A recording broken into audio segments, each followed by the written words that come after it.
My name is Jeremy Babender, Executive Director of SciTech Institute, and co-hosting with me today is Beth Nickel from Arizona Science Center. So thank you for joining us for this session of STEM Community Lunchtime Conversations.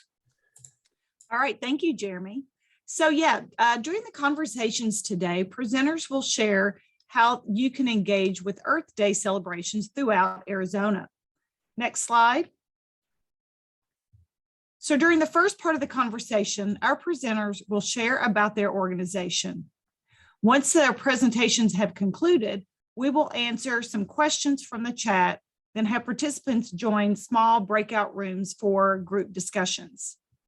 When we return to the main room, we will get back together and have individuals share out. And so today we'd like to welcome Jenna LaVille from the Special Earth Day discussion. She serves as the Arizona Deputy State Cartographer at the Land Department. Welcome, Jenna. Thanks, Jeremy. I'm super excited to be here and to be able to moderate this session. This is my first time with all of you, so that's exciting.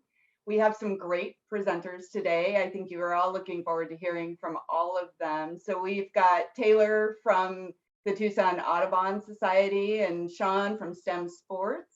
We've also got Gabby from the Phoenix Zoo and Joseph from Club for the Future. So we're excited to hear what they have to share with us today.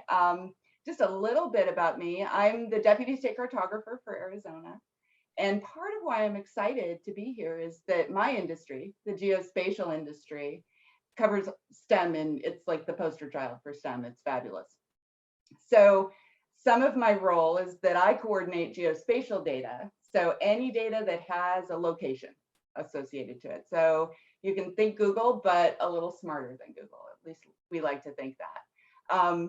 So I coordinate that for the state, everything from 911 data, which we all know is very important. We want them to show up, to analysis and decision-making tools for our leaders. So, where do we need to be putting our resources to make our environment better and more accessible for everyone?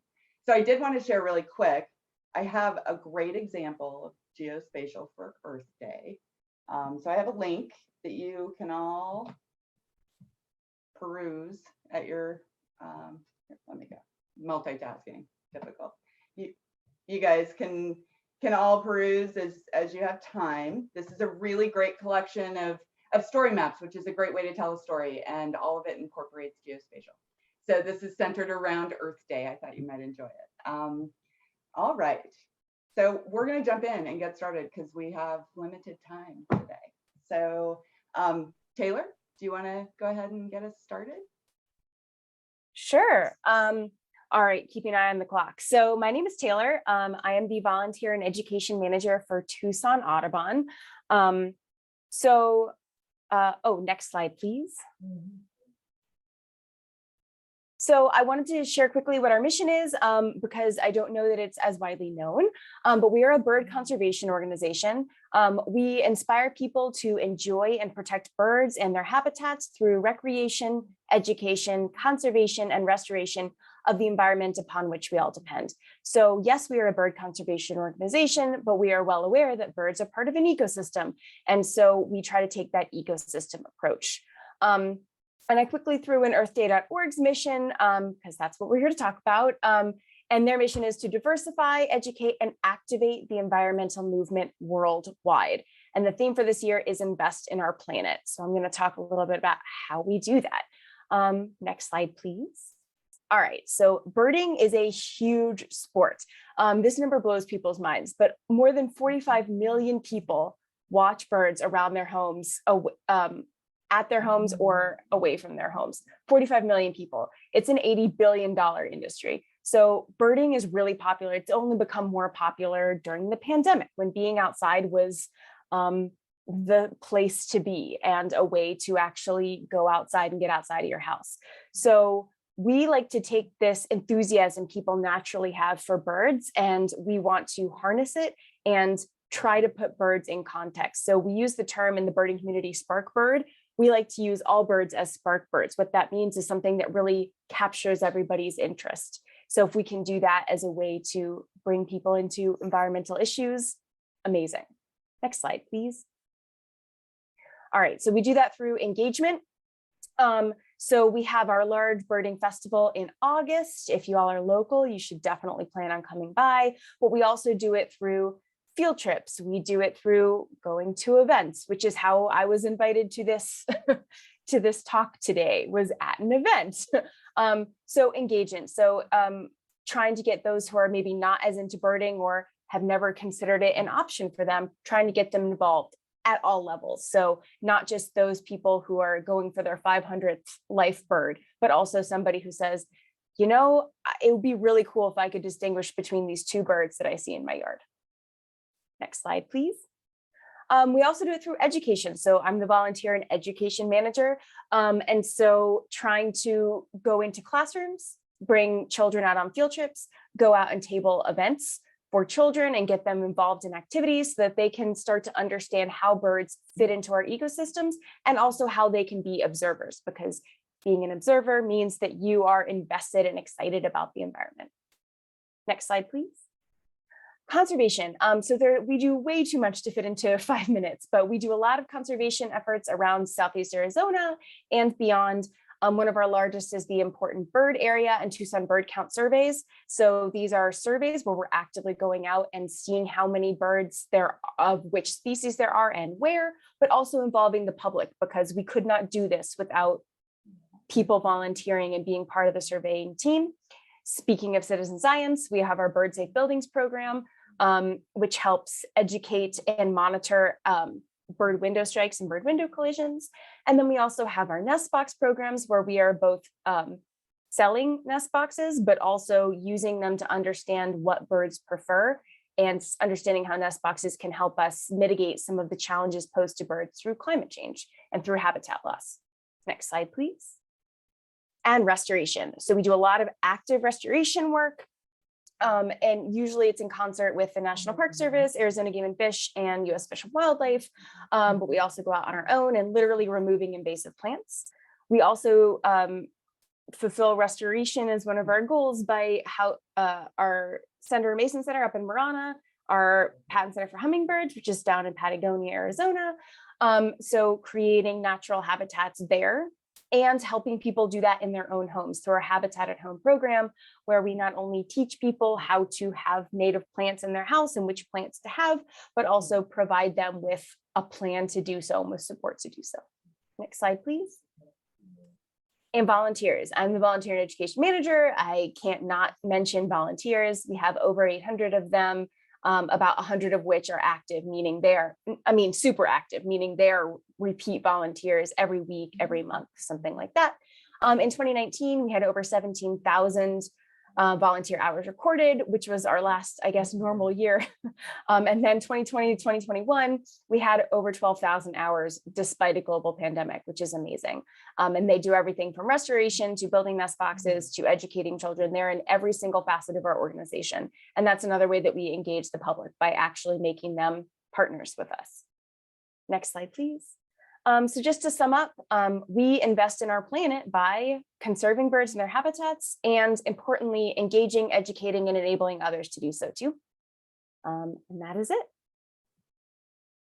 Wow, that was a lot. And you did perfect on time. How exciting. I really love the spark bird reference. That's just fabulous. Thank you, Taylor. Really informative. So I'm gonna hand it off to Sean. Sean, thanks for joining us today. Do you want to tell us a little bit about STEM sports? Definitely a pleasure to be here. Firstly, Taylor, I love birds. Costs me about 3 to 4 big bags of bird seed every month, but it's worth it in my backyard. So great presentation.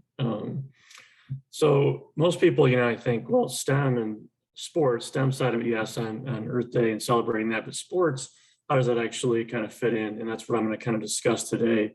And our mission, our team combines STEM academics with sports to help K-8 students develop skills that can be used in the future for future jobs and real life situations. And that's a big part of what I'm going to discuss today around our capstone project. Our capstone project, and you can go to the next slide, please. Our capstone project is actually built specifically for our 6th through 8th grade students and encompasses those standards as well. And the way I laid out today's presentation was the model that we use our 6 5 to 16 model for students. It's a scope and sequence we feel is very easy to implement, and the application is very intuitive. So I'm going to kind of use that route today as I discuss how we kind of provide our effort towards a sustainable Earth and an Earth Day. And just a quick side note, going here next slide. Today is actually, I want us to think about this a little bit. Today actually, ironically, happens to be the first day of the Masters tournament, which takes place in Augusta, Georgia. So just want you to think a little bit if that would be considered a sustainable or an unsustainable golf course. You can go to the next slide. So we think of sustainability, obviously we think about things that are man-made versus what kind of nature provides. And I use these two. Obviously I live in Phoenix, Arizona, but I'm from Michigan. And when I think of bringing natural springs, using what's around us that the earth provides, obviously water is essential to have a golf course that's lush, green, easy to maintain. We're not using an immense number of resources. And Phoenix, while it's a beautiful, we all would probably agree it's a beautiful area. We love living here. We do use a lot of resources to be able to sustain a golf course. We just don't have that kind of natural spring, that water, as we are aware of. We kind of have to reserve water more and more. So one of the things that kind of fits into our mission is being able to make our young people aware of this through our lessons, as far as how can I contribute to that, either through a job or real life situations, day in and day out. How can I be a resourceful person? So this all kind of ties together. But these are two examples is when we think of sustainable and unsustainable places to actually construct and build a golf course, which our capstone kind of ties into. You can go to the next slide, please. So probably that central to this entire capstone, this kind of project-based learning for our 6-8 students, is really the 3 Ps, which I'm sure all of you have heard of, which encompass sustainability. And this is a key part to really how we grade kids and assess kids in this capstone project. And I think it's a good step in the direction, and simplistically to provide them with how do we as people, as you can see that the 5 key points there, look at sustainability when we think of being on a golf course, for example. What about profit, as far as you can see some key points there, as far as maintaining a golf course, a venue like that. Again, how can we be resourceful based on a sustainable versus unsustainable golf course, which even in Phoenix, Arizona, there are some things we can certainly do, be more resourceful versus less resourceful. And then the planet, obviously, one of the things I like that Taylor discussed was, again, looking out for, you know, how are we creating a healthy environment for our animals as well, us as people. And, you know, this is a big part of when we build something like a golf course. We need to look out for all of these 5 key aspects as well.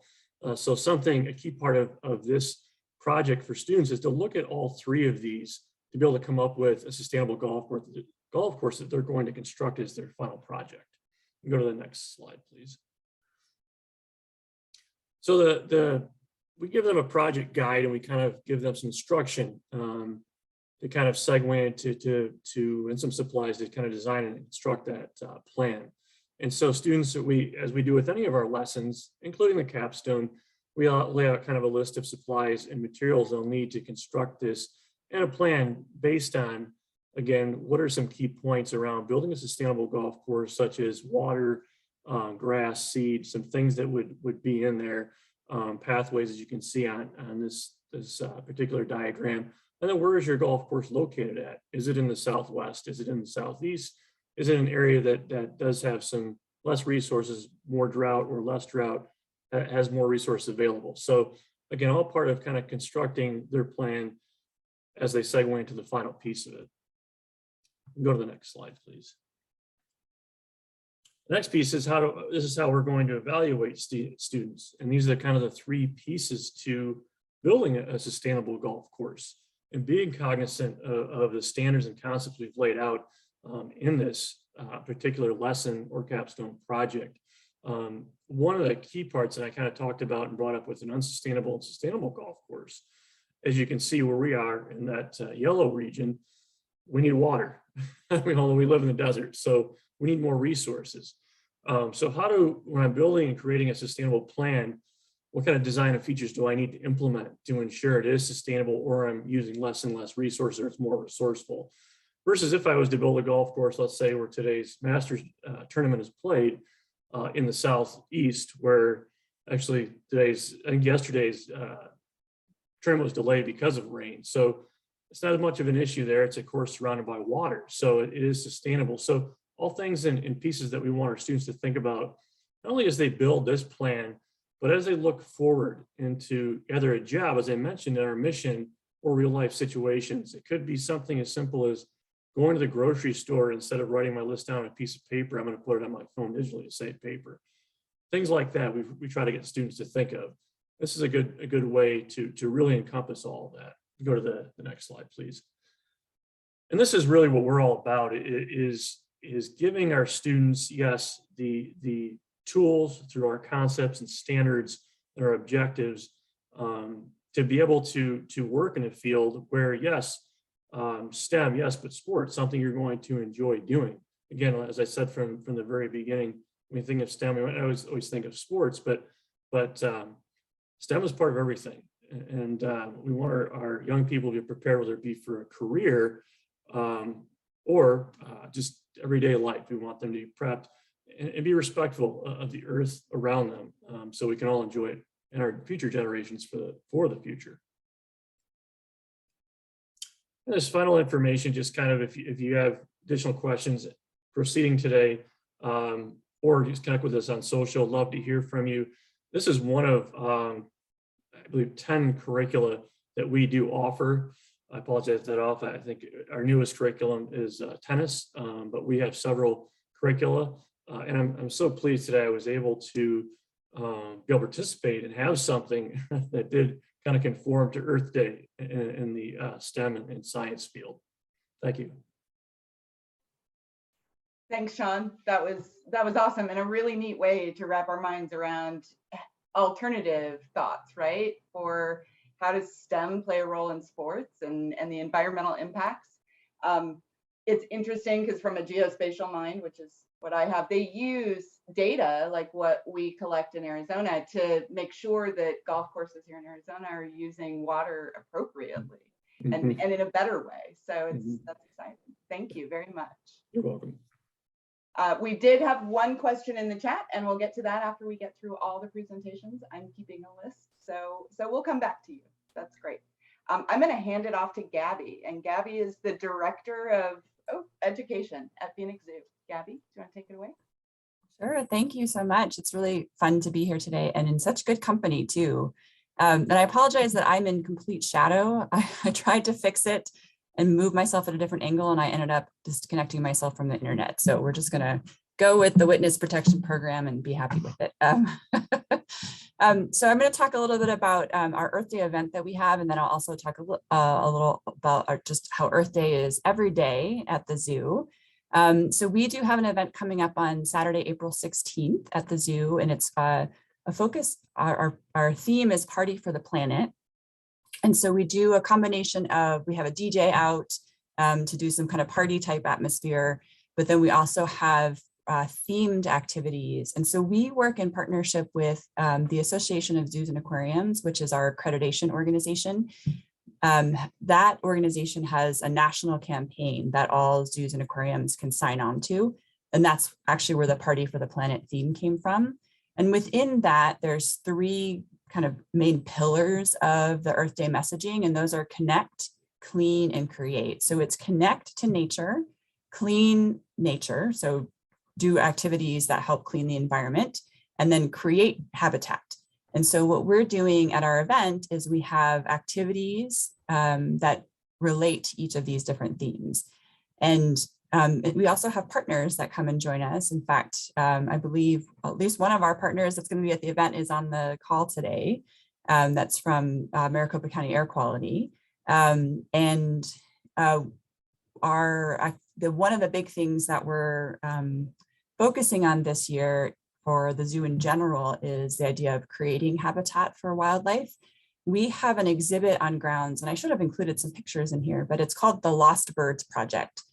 And what this is an art exhibit. There's 5 sculptures. They're made from stone, and they are of birds that have gone extinct in the, well, not even just in the wild, extinct in managed care as well. So you have probably heard of some of these. The passenger pigeon is one of the most famous ones.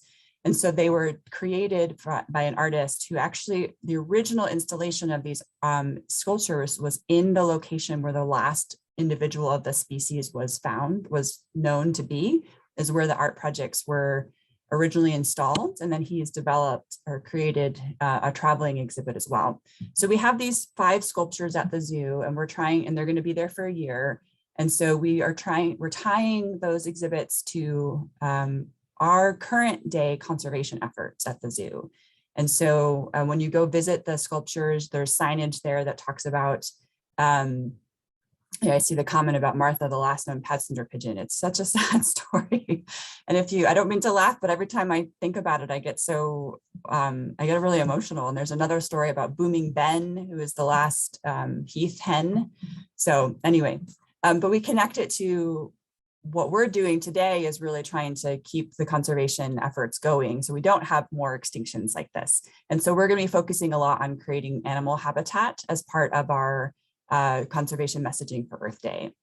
And so that's happening on the 16th, but then Earth Day is every day for us, as Taylor talked about with her presentation.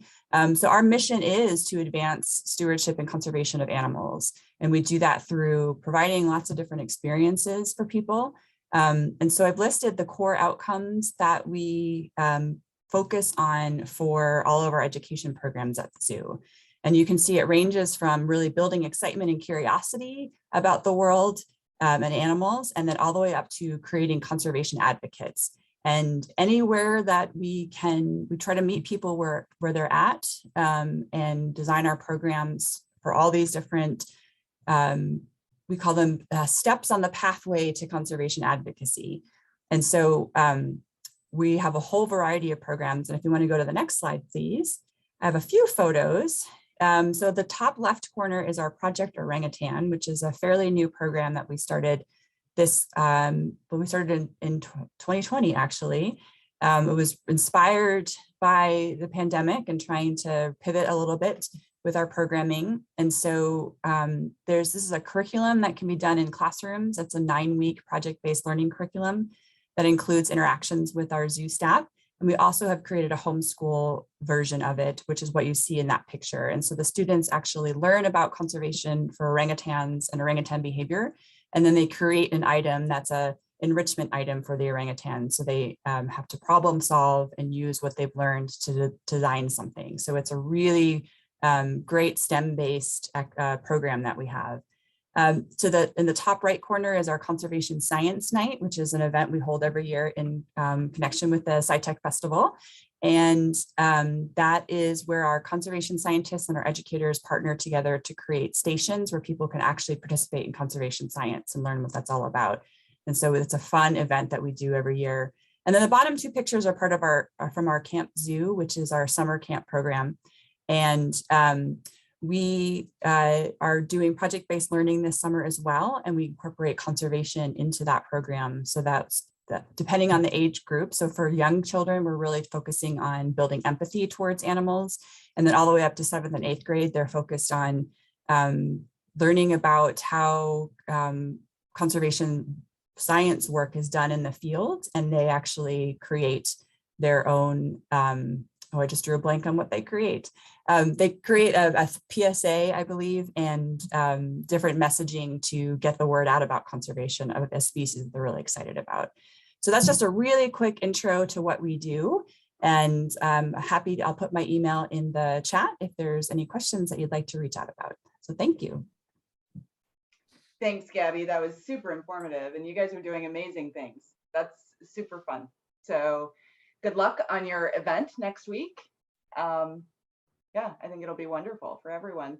So we're going to move on to learn more about Club for the Future. So Joseph, do you want to share with us?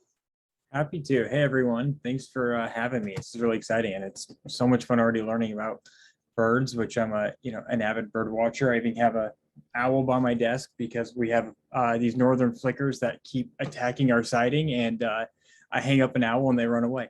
So I'm an avid golfer, but I'm in the Northwest. And so we're very, fortunate to have water down here. But our launch site in West Texas has a municipal, and it is of constant, city hall discussion about how they're utilizing water and resources. And so it's such a, on trend topic right now. So I'm going to go check that out and maybe send it over to their high school because they need to solve that. And of course, the Phoenix Zoo has a huge part in my heart because my father-in-law is down there, and that's where I take them because I need something to do. So I'm going to kind of steal what was said about the Phoenix Zoo. Is at Blue Origin, every day is Earth Day. Blue Origin is literally, working towards a vision of millions of people living and working in space for the benefit of Earth. We are going off Earth for Earth, and that's a very important part of Blue Origin's vision. It serves the mission of 3 pillars. We're going to achieve this by radically reducing launch costs, really through reusability, and then using different propellants that leave behind only, water, vapor, rather than pollutants. We're going to utilize in-space resources, which is incredibly important, and I'll speak to a little bit about Earth Day. And then my full-time job with Blue Origin is inspiring that next generation. But specifically because of Earth Day, what we're looking at a lot, and what I constantly talk about with students is right now, Earthlings, we are using as much land, water, area. The population is producing 1.75 Earths of resources every single year. So we need 1.75 Earths to be able to maintain homeostasis as it is now, and that's without growth. And so those resources are wildly being depleted, and space is luckily full of them. And so with mini probes and just standing on the shoulders of giants, we're able to learn so much, build a new program, focus on reusability, and then hopefully achieve off Earth, living to benefit us here. And so the next generation, we believe it's really about inspiring that future generation, pursue careers in STEM, a really meaningful career. It doesn't have to be at all with Blue Origin or in aerospace. As long as they're participating, one problem solved is going to solve, especially off Earth, 10 problems on Earth. So if they're working towards that, we're in good shape. And then we would like them to help invent that future of life in space as well. So here's our founding members in 2019. And just given time, I'll kind of just jump into some of our channels. Club focuses on 3 things. We inspire the next generation, and we do that. I get the incredible fortune of tapping into every single subject matter at Blue Origin. I have the power from the top down that I get to volunteer them where to go. But there's no telling that everyone wants to jump in front of students and have conversations about their own pathway. And these students look exactly like them and nothing like them. And that's the true importance. So if they resonate with one of those students, we're in great shape. Next, after we inspire them, we need to educate them. So I partner with, education authorities all around the globe to look at pedagogy and curriculum for the classroom and outside the classroom, to not reinvent the wheel, but repackage things up so they make sense for these 21st, but also 22nd century careers. We work very closely with Microsoft Education, looking at data literacy. We work with the Challenger Center. It was very important to look at what the museums are doing right now, and then be able to not just use that one touch instance, but multiple. Because when a student leaves a museum all excited, where do they go? What do they look at? And so they're working on that very closely. And so it's been a real pleasure partnering with them to build virtual missions and continue that learning. And then, of course, we work with NASA and their pedagogy and their approach and what they think is really important to train students on. And then we bring together cohorts and we build projects like Project Llanos, which is a stunning lesson plan series about using the past, present, and future of space exploration. So looking at Apollo era data, making terrible decisions about where water resource mining is. Look at today's data and realize that was a bad choice, where they would set up, and then look at how we're utilizing, we're hoping will bring future data to make better informed decisions. Last but not least is we want to democratize space for every student on this planet. Space is hard to get to and it's expensive to get to. So we have a program where you can send us a postcard And that's a polite suggestion because it's really about size and weight. So every student has that opportunity. We loaded on this guy right here, New Shepard, named after Alan Shepard, the first American in space. It is a reusable rocket, the first vertical landing vehicle. We put the postcards right on this capsule, and it follows the same flight pattern as all of our astronauts have done and all of our important payload. They sit right there in the capsule. It launches in West Texas. I'm sure as maybe people have seen, you know, between some of our Shatner and some of our bigger names and customers, their postcard sits right where they do. They go right in that same capsule. They experience the same journey that these astronauts are experiencing. And when they come back down to Earth, we stamp them flown to space. We give them back to the students, and that's a special space phone keepsake. So this is a quick little synopsis of the, you know, the journey the postcard takes, but this is the end result, and it's the most important part. And then in the top right, you know, we have these CTE programs as well that focus on manufacturing and allowing students to build something in the community that actually collects these sort of postcards. Some of our partners, just from some of our luck, partners are really important to us.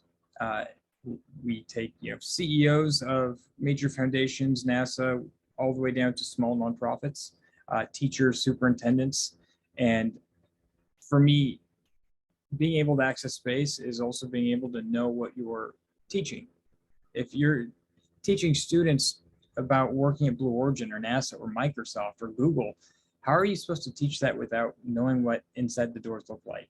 And so it's my job to bring them down to our launch site, share with them honestly the miracle of watching a rocket land. It's very bizarre. It's awesome. And show them that, you know, really everyone's working on this together, basically sitting at the same sort of desks that their students are. So hopefully take down that, you know, that barrier, that preconceived notion of how difficult it is, and give them that sort of access and vision so they're able to confidently go back to their classroom. So I'll stop there and looking forward to a great conversation. Wow, that was awesome and inspiring. Thank you, Joseph. Amanda, I just wanted to check in really quick on time. Do we have time for a few questions? Yeah, we definitely do. All right, so there were a couple questions in the chat that I want to go back to. So Sean, Marie was really interested to know if you have heard of the Monarch Flyways golf course program. They're doing regenerative agriculture, buying milkweed pods, and she thinks that this will help fund festivals and golf tournaments to support golf courses and participating in regenerative, native, non-sprayed milkweed. Have you heard of that program? I love that. That's amazing to hear that. I have not heard of it. I did mention that quickly in the chat, but that sounds amazing. We'd love to learn more. It's very interesting. It's an interesting approach, right? Mhm. Marie, did you want to share with the group any more about it? It's just something I came across in some recent deep dives. I will try to connect you with my direct, this lady. It was a LinkedIn, but she's been mapping, you know, the flyways of the monarchs, but she's actually a second generation where in World War II, they harvested milkweed pods to make bomber jackets. So she will actually go buy people's milkweed pods, but they tried to farm it and they had to do regenerative agriculture and the water and all that to accomplish it, because the milkweeds won't cooperate. They have to be wild. Anyway, it's really cool. And I think if you look up just Monarch Flyways, you can find her. But if not, my connection's on there, and I'd love to chase it down if it helps. Yeah, that's excellent. Thank you very much. And they have specifically a program for golf courses, because they want to get into golf courses Oh, nice. Okay. because of the water issue. Yeah, absolutely. Yeah. Oh, Are you still in Augusta, Marie? Oh no, I'm here in Mesa. Okay. I was gonna say I'm jealous, but okay. Yeah, my parents and a brother are in Augusta, and we used to Okay. get tickets, and and we did a project out there that was enough to make you a believer in following these things. So there's some stories. I bet. Thank you. Thank you, Marie. That's excellent. And an interesting thought, right? Something I hadn't considered. There was another question for you, Gabby. Is the zoo still doing microclimate cooling work with SRP? I do remember hearing about some work that was done a while ago, but I don't know if it's still going on. That's a really great question. And was that Marie that asked that as well? Yes. I can definitely look into it if you're interested.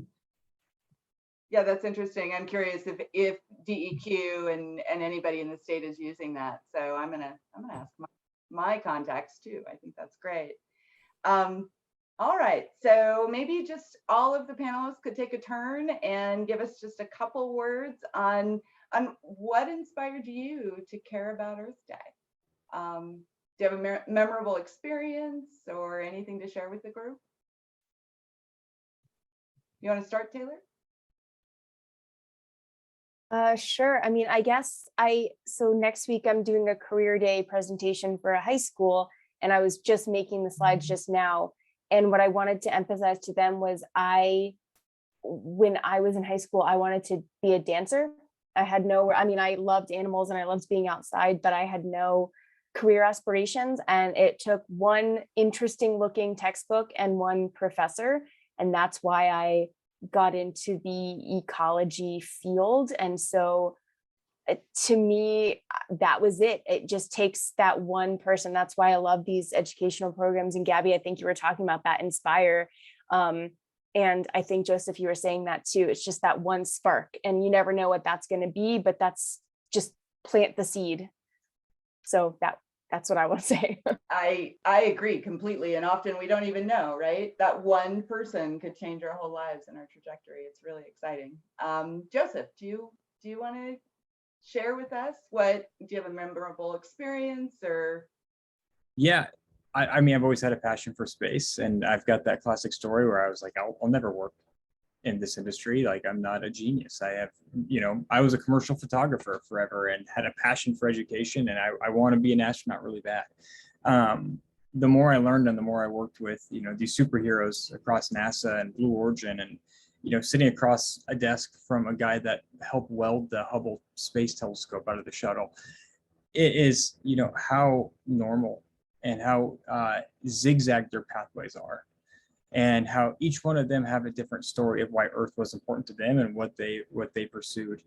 And so there's constant little facts and tidbits that I just pick up from them, and I'm able to share those sort of stories with students everywhere, so they know that their pathway doesn't need to be linear, that it's not just go to college, go work at Microsoft, become Linda. It's not just that straight and simple. And you start to kind of take a step back and look at the conflict on Earth has never been an issue in the International Space Station. That that single border around Earth is the only border that really matters. And so all these perspectives that are coming back from space, the more that those stories are told, and that sort of energy and opportunities put out there, so everyone can be an astronaut. And as that word's changing, that definition of astronauts changing every day, that these students can look at that border the same way and hopefully achieve much bigger and just much bigger things in the word of prosper. That's awesome. I agree. And rarely is anything linear, right? I don't know if anybody's path that was linear. Sean, do you want to share a few words about what inspired you to care about Earth Day? Actually, I would say, writing this particular curriculum, my colleague Jeff Goldner's on this Zoom today, and he's probably heard me say this is probably my favorite one that we've done. It just encompasses so many things, and this is one of the things it does encompass that some of our other curriculum doesn't. It is the earth science side of it, that sustainability side of it, and I would also say what's inspired me is some of you may know, I'm sure that Jeremy knows, Rachel Kisner was one of our key writers, and her knowledge in next gen science standards and this whole curriculum project, she's been inspirational to me. I learned so much from the importance. It puts sports in a very minuscule perspective. To me, it's the best way I can put it, and how important it is that we do look at sustainability and how it affects the whole. So That's kind of my inspiration for doing this and presenting today. Thanks. That's excellent. And Gabby, do you want to give us your inspiration and then we'll move on to breakout rooms? Sure. Well, as on a personal level, I have been fascinated with animals and nature since I was a little girl, and got really, really inspired to go down the conservation path when I was in I was a communications major in at ASU, and I went on spring break to the San Diego Zoo with a friend, and I talked with some researchers from the Center for Reproduction of Endangered Species at the San Diego Zoo, and that was the first time it really hit me that, oh, you could do something that actually, you could do a job that actually could help save the planet, right? And so immediately I turned around and did some research and changed my major to conservation biology and never looked back. And when I was in finishing up school, I worked part-time at the zoo as a camp zoo instructor and fell in love with teaching kids, and just seeing that light bulb go off and helping empower them to take care of the world that they love around them was just super inspiring. And so I've been committed to doing that for forever, as long as I know. And so Earth Day has always been a really important event for us here at the zoo, because it is such a part of our mission and who we are. So yeah, I was really excited to be included in this panel as well, and just be able to talk about what we do. So thank you. Thank you. That is totally inspiring. And I think we're all on the same page, right? It's the kids that make a big difference, right? We want to inspire it. It just keeps us going. So I'm going to hand it back off to Amanda, I think. Amanda, we're going to go into breakout rooms, correct? Yes, absolutely. We are going to be moving into breakout rooms for about 15 minutes. In the chat, you will see a link to the questions in the document, and anyone can contribute to the document as you guys are discussing. After breakouts, we will come back and share key thoughts or ideas discussed. So we will see you back here in 15 minutes. Let me